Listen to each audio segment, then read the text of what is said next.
Պատկերացրեք, մարդում կայծակը 7 անգամ է արվածել, և նա ողջ է մնացել։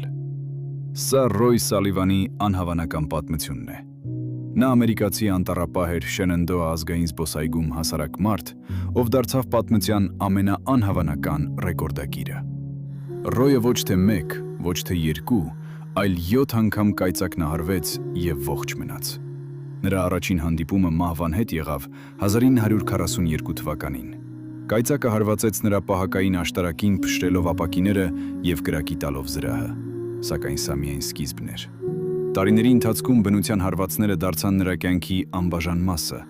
մեկ անգամ նրա բեռնատարի մեջ, մեկ այլ անգամ իր սեփական բակի լուսավորիչի միջով։ Ռոյը սկսեց զգալ, որ ամպերը հետևում են իրեն։ Նրա մազերը 3 անգամ կրակի տրվեցին, ստիպելով նրան միշտ իր հետ ջրով լի դույլ պահել։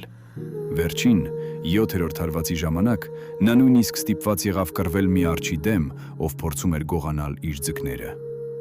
Ռոյ Սալիվանը պաշտոնապես գրանցված է Գինեսի ռեկորդների գրքում որպես աշխարհի ամենաշատ կայծակնահարված մարդ։ Անգամ ամենահզոր հարվածները չեն կարող կոտրել ապրելու կամքը։